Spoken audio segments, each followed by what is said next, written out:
So the transfer show is back on Lex Alexis. Let's get into it.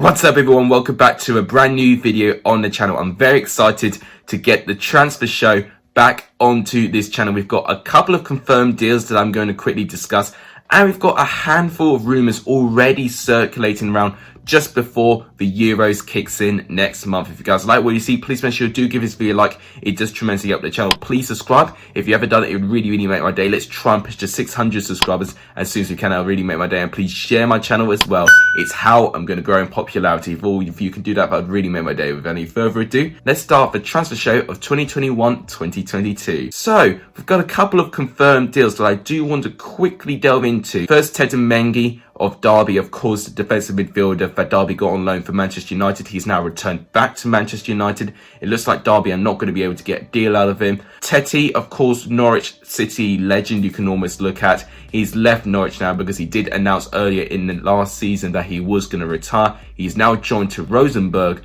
for a free transfer. And finally, one big transfer that's actually happened is Jeff Cameron, who's left Queen's Park Rangers to join Cincinnati. So I'm a bit surprised at that one, but he is not the youngest of players anymore, Jeff Cameron, so maybe that's why he made the move. But one big deal that I do want to talk about is Joseph Bursick. He was a Peterborough goalkeeper that was a loan deal. Of course, he played some of his championship season with Stoke City and wasn't getting enough game time, so he moved to Peterborough on loan. But due to recent events, Lincoln have needed to get an emergency loan deal to get a goalkeeper because their goalkeeper, Alex Palmer, sustained a head injury in training. And of course, they've got a League One playoff semi-final today against Sunderland. So they kind of need a goalkeeper. So Joseph Bursick will be the goalkeeper that they go for. Interesting choice.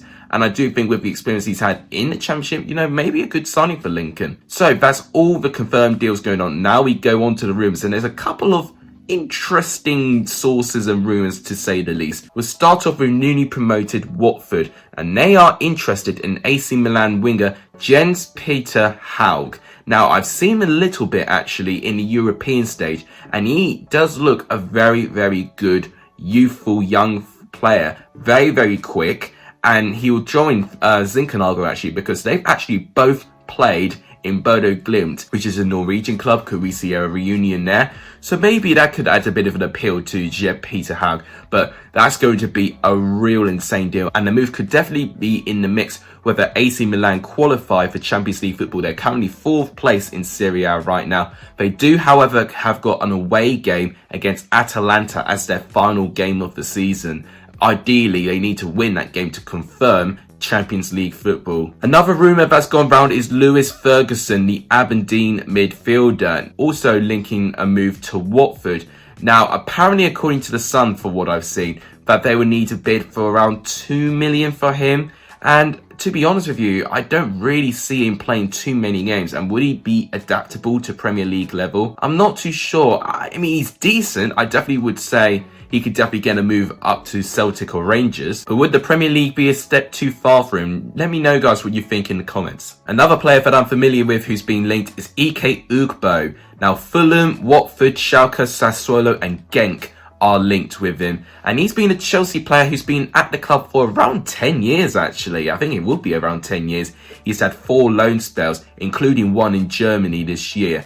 Maybe he could go to someone like Fulham if Fulham are going to struggle to keep Josh Maja following their relegation from the Premier League. That might not be a bad option, but I don't see him really being a 10-goal-a-season striker, if I'm going to be honest with you. He definitely can play at Championship level. It would just be a big risk, especially with the expectations that Fulham are going to have in that season. Now, one name that has been linked around a lot is the Liverpool striker, Tyro Avenie. I think that's how you say that name. But Stoke City and 2 other clubs are linked with the striker.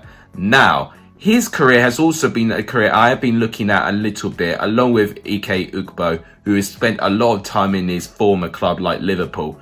but he has spent a lot of his career on loan, just like Ugbo. This year he was on loan also in Germany, but he's pretty much been switching his loans from Belgium to Germany, and he's never really found a stable club. Would he be a good side for Stoke? I mean, Stoke have been delving into the German market a little bit, obviously getting Rabi Matondo from Schalke, and he looks to be a fantastic signing actually, especially if they can extend the loan deal to a permanent deal. So that might not be a bad option for Stoke, honestly. We move to the champions of the Championship, Norwich City. They've been linked with Murky Zerke. Now, I have heard that name quite a bit. He plays in the French league with French team Bordeaux. One thing you need to know about him, he is a winger. Now, in terms of his goal contributions, he's not done too well this season, really. He has been linked for so many years. He was very heavily linked last year to a couple of championship clubs. But I think there's been no doubt of his quality. And even the likes of Barcelona, Real Madrid have actually looked and have analysed his quality. So he's definitely been attracting the big greats of European football. And if Norwich can get him, maybe could be a good signing. But you cannot afford him to flop though. If he goes to the Premier League, he'll need to hit the ground running to try and keep Norwich up. And with him only scoring 2 goals this season, I don't know if he's going to be that right type of player if I can hit the ground running and adapt to a Premier League level. It's very different from French League. One rumour which I think will get confirmed later this week at least is James Collins. Now, what I've been reading is that his contract at Luton Town has ended and he's joined Cardiff City on a free. Just think of the strike options Cardiff have now. They've now got James Collins and Kiefer Moore. Unbelievable. And what is great as well, it's a reunion between him and Mick McCarthy, who of course Mick McCarthy actually gave him his Republic of Ireland debut as well. So definitely, I think, a very attractive option for James Collins.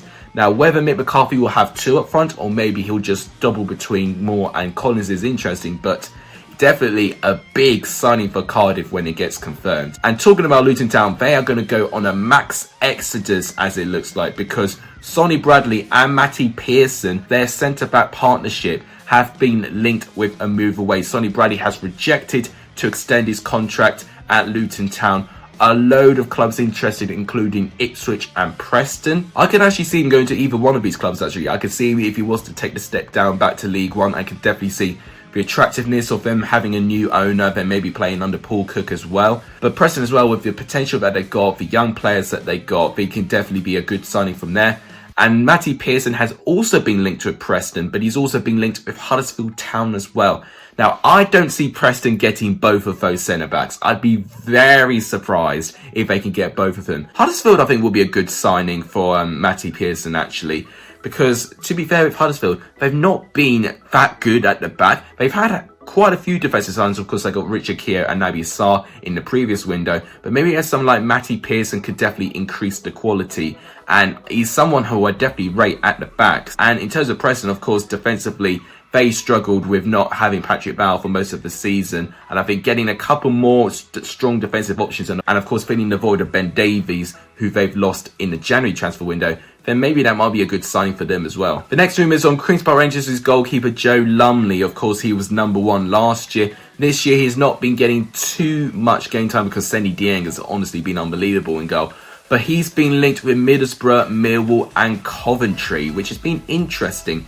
Now, he could definitely be the #1 goalkeeper in Middlesbrough. It's definitely down to what Neil Warnock thinks about Jordan Archer. It looks like Bettinelli is falling down the pecking order a little bit, and I would not be surprised if Bettinelli does leave Middlesbrough at some point in this season. But Joe Lumley, with the experience he's got, maybe he could be the #1 goalkeeper. It'll be difficult for Millwall for him to try and get past Bilkowski. I don't really see that working for him unless they're using Joe Lumley as the intention of a backup goalkeeper. But Coventry as well, definitely, maybe could see him go over Marco Marossi and Ben Wilson, actually. He's definitely got a lot more championship experience than both of those goalkeepers have. So, interesting developments going on there. One story that has developed in the past couple of days has been Johnny Russell. Now, Derby fans, you may recognise that name. He has been a winger playing at your club, ex-championship player. Now, he has moved away to America playing MLS in Sporting Kansas. But his form has actually picked up a little bit since having the slight change of pace. But Sheffield United have been linked with him. Now, I'm not too sure about that signing, if I'm going to be honest with you. And would he even fit in their system either? And especially with the attacking options that they do have, I think that's one area in the field they don't really need to address, if I've got to be honest with you. I would definitely focus a lot more in getting a couple of midfield options, but also definitely stacking your defensive options and mixing them with experience as well. When he was in Derby, I got to be honest, from what I looked at him, he's looked a little bit average. Derby fans, do let me know if you think Johnny Russell is capable of going back to Championship. It's also worth knowing that Newcastle and Fulham are also interested in Johnny Russell. One story now has been going around is Yakou Meite. Telegraph have revealed that Championship promotion winners Watford, as well as Crystal Palace and Brighton, are interested for a deal for the striker, which is interesting. So if not seen any Championship clubs get the interest from him at the moment, it's been Premier League sides, and that could really appeal to Meite. For how good he was in that season as well, I wouldn't say he was the best player in that Reading squad, but the contribution he did play was very, very vital, and he can definitely relish in somewhere like a Watford or maybe a Crystal Palace. Both clubs are renowned of scooping a lot of Championship players, so definitely can be an appealing offer for Meite. He's honestly down if he wants to have a move to the Premier League. We move on to the final story, and it's on Siriki Dembele. Now, this guy has been linked for the past 2 or 3 years with a move away from Peterborough. Now, Barry Fry has admitted it's going to be probably the most difficult that they're going to have to do to try and keep him, because the problem that they have with Dembele is they've not managed to extend his contract and he only has 1 year left. Do they cash out on him now so they can get a load of money for it? Or do they let him go on for the season and have the risk of knowing that he may not extend his contract and then he'll leave on a free? You know, that is a very, very tough financial decision that Peterborough are going to have to make on Dembele. Watford, Bournemouth, Brentford have all been linked with him. Dembele, obviously left winger, fantastic quality, very, very pacey, very young as well. I think he's 23 years old. He's got a lot of potential within him, but it's ultimately going to be down to the directors and the board of Peterborough and their decision making, them having to cash in or trying to hold him and trying to extend the contract. But should be a very interesting saga going on. But that wraps it up for today's transfer show. If I've missed out any rumours or any clubs, do let me know in the comments down below and I'll include them in the next transfer show, which will be on next week. But thank you guys so much for watching. If you guys enjoyed it, please make sure you do give this video a like. It does tremendously help the channel. If you haven't done, please subscribe to the channel. It really, really helps. And please share this channel to as many people as you can. All of that would really make my day. But thank you guys so much for watching. You guys are legendary if you saw the end of this video. And as always, take care, everyone.